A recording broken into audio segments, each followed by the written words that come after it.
YouTube was good. It's your boy Jody Joe. Welcome to Jody's Corner. I am here.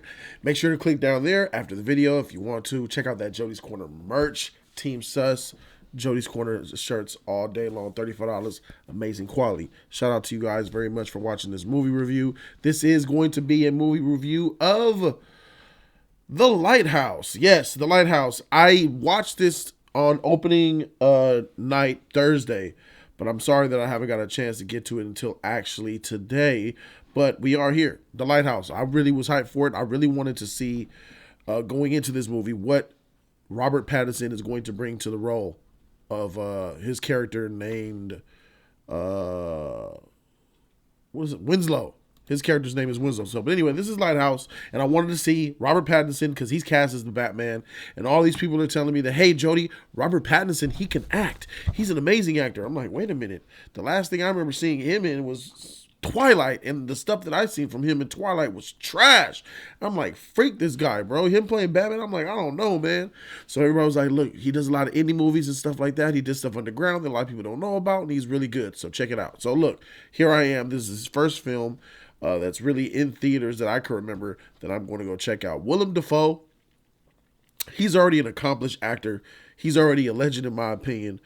And the checkbox is already on this man. So I just want to let you guys know that I was really focused to see what Robert Pattinson was going to do, just to see where his growth was with his acting range. And I wasn't disappointed from what I saw. I'll let you guys know that right now. So Lighthouse is basically takes place in the past, the far past, to where, I don't know, I guess World War II era. It's a black and white film. It's an old English movie. I don't know exactly what time period this takes place. I don't think they mentioned it in this film. I don't remember hearing a date, but you could tell this movie is really old. And it's about these two lighthouse workers who are semi-stranded when they have to spend a long period of time together under the weather conditions and the circumstances of two men being alone on an island, living and maintaining this lighthouse so that ships don't crash into other ships. You crash into the rock, crash to let other ships know that, hey, there's a lighthouse here. And then when you see these lighthouses, you really don't think about it, because I didn't.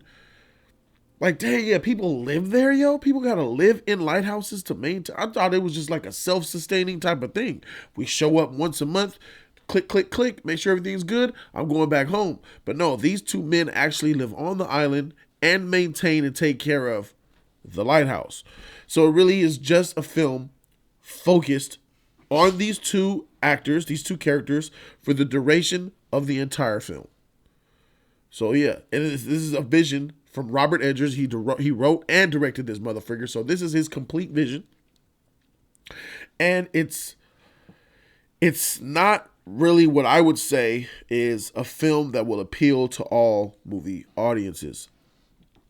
I had to, change the way I absorbed this movie. I had to alter the way I absorbed this film about 20 to 30 minutes into the movie. Because had I just I believe like a regular moviegoer would be bored to death with this type of film and would be turned off by this movie, sleep during this movie. Not because it's a boring movie, because it could be argued that there are scenes that are boring in this movie, but because it's not the type of film that just captivates you. Like, oh, I know that this character's about this. I know this character's about that. I can latch on to that. It's really a mystery of you just trying to see what happens. It really is just showing you the life of these two lighthouse workers and how they have to live together. And you really just don't know who's who. You have to spend the time and invest and to understand exactly what's going on and what it's about. So there's that. When you have a movie like that, that means, okay, well, we're depending on these actors. We need to really, it puts more pressure on the actors because there's only two people in the cast, and that's just these two, Willem Dafoe and Robert Pattinson. So the movie is 100% them. We're spending time with them. We're seeing scenes with them. We're seeing them fart. We're seeing them eat. We're seeing them drink. We're seeing them work. And we're just seeing the escalation of circumstances that they have to go through. And sometimes it can be a little bit boring. I feel like it could have been written a little bit better. He could have injected some more shocking, more entertaining, more alarming, more over-the-top scenes in this movie. Because I figured out what the movie was about 30, 40 minutes in. I'm like, okay, so that's what you're going for. I get it. But I feel once I understood what he was going for, I don't feel like the director and the writer, the same person, Robert Edgers, I don't think he took it there. He should have. If you were gonna go retard, go full retard. If you go balls deep, go balls deep. You know what I'm saying? Like if we're going this crazy route, if we're doing this alarming thing, really go for the shit. Don't just dibble and dabble in it. And I feel like the director and the writer was bold, but if you're gonna go this bold, go all the way to the end of the line with it. You know what I'm saying? I feel like this movie shot itself in the foot from being a really great movie because it pressed on the brake when it should have just smashed on the gas full speed ahead. Because there were scenes that were like, whoa, what the heck? But they were too far in between. 30 minutes, 20 minutes, 30 minutes. And it's like, okay, so you want me to watch this 2-hour movie with a lot of spike. But let me tell you, there was great acting performances from both of these actors. Especially there's a scene with Willem Dafoe where he's really laying down the law on the younger Winslow, telling him how things are, how he sees them. He's the old school OG, and he's just hitting these lines with such precision, fire, and accuracy. He just boom, boom, boom. He's killing it.